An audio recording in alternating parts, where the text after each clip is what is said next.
निवस्त्र होकर यदि करेंगे ये 4 काम तो कंगाल हो जाओगे। दोस्तों, हर कोई चाहता है कि उसका जीवन खुशियों से भरा रहे, पर जीवन में कोई कष्ट और दुख घेर लेता है तो इंसान विचलित हो जाता है। क्या आपने कभी सोचा है ऐसा क्यों हो रहा है? मनुष्य के कल्याण के लिए कई नियम बनाए गए हैं।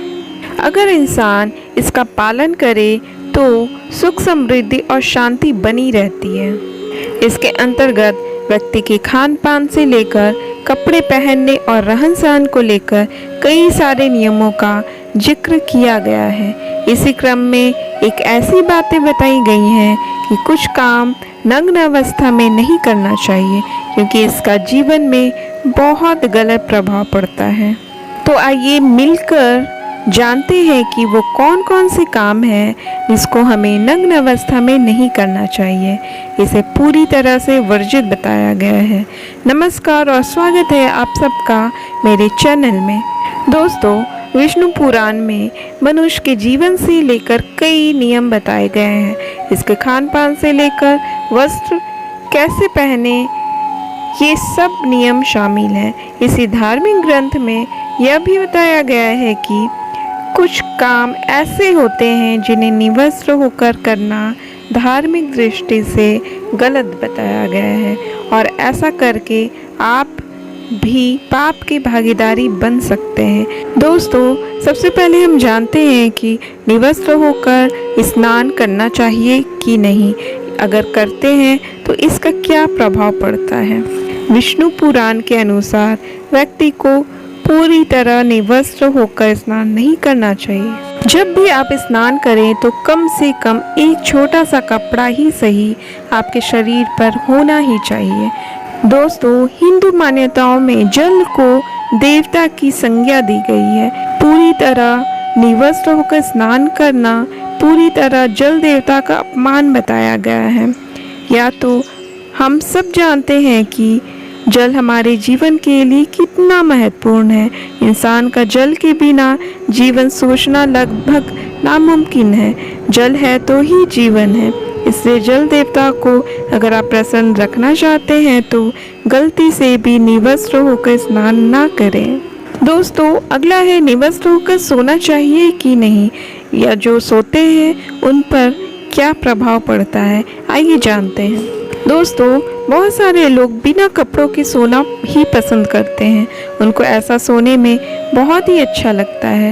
लेकिन विष्णु पुराण की माने तो निवस्त्रों का कभी भी सोना नहीं चाहिए, क्योंकि ऐसा करने से चंद्र देवता रुष्ट हो जाते हैं। रात्रि के समय पितृगण अपने परिवारजनों को देखने के लिए भी आते हैं, और आपको वो पूर्ण रूप से निवस्त्र देखते हैं तो उनको बड़ा दुख होता है, और वो बिना आशीर्वाद दिए ही वापस चले जाते हैं। यही नहीं, इससे जुड़ा महत्वपूर्ण पहलू यह भी है कि रात में नग्न होकर सोने से आप पर नकारात्मकता हावी हो सकती है। दोस्तों, ऐसा भी बहुत सारा काम है जिसे निवस्त्र होकर नहीं करना चाहिए। पूजा पाठ के दौरान बहुत से लोग ऐसे हैं जो निवस्त्र होकर ही देवी देवताओं की पूजा अर्चना करने लगते हैं, क्योंकि उन्हें लगता है कि कपड़े उन्हें अशुभ और अपवित्र बनाते हैं और उन्हें पहनकर पूजा करना कभी भी सफल नहीं होता।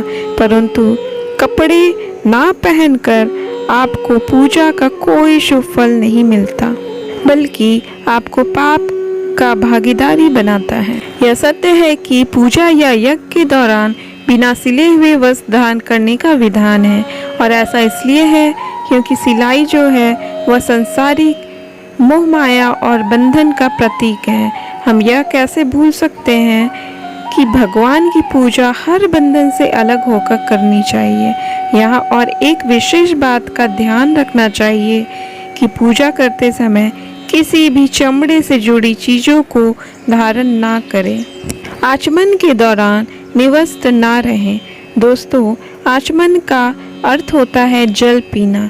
जल से शरीर के सभी क्षेत्रों को साफ करना। प्रार्थना, पूजा, याचना या यज्ञ आरंभ करने से पहले शुद्धि का मंत्र पढ़ते हुए जल पीना और खुद पर फेंकना, यही आचमन है। जब हम हाथ में जल लेकर उसका आचमन करते हैं तो वो हमारे मुंह के रास्ते गले की ओर जाता है। यह पानी इतना थोड़ा होता है कि सीधे आंतों तक नहीं पहुंचता, हमारे हृदय के पास स्थित ज्ञान चक्र तक ही पहुंच पाता है और फिर इसकी गति धीमी पड़ती जाती है। यह इस बात का प्रतीक है कि वचन और विचार दोनों से ही शुद्ध हो गए हैं तथा हमारी मनोस्थिति पूजा के लिए लायक हो गई है। विष्णु पुराण में बताया गया है कि कभी निवस्त्र होकर आचमन नहीं करना चाहिए। ऐसा करने से आचमन का महत्व कम हो जाता है क्योंकि ये आंतरिक से जुड़ी हुई प्रतिक्रिया होती है। इसलिए दोस्तों, अगर आप भी ऐसा करते हैं तो इस आदत में सुधार करिए कि ऐसा करना आपके लिए धार्मिक रूप से अहितकारी होगा। तो मैं उम्मीद करती हूँ कि आपको मेरी वीडियो पसंद आई होगी। अगर पसंद आई हो तो अपने दोस्तों और परिवारजनों के साथ शेयर ज़रूर करें। साथ ही ऐसी जानकारियों के लिए मेरे चैनल को सब्सक्राइब अवश्य करें। धन्यवाद।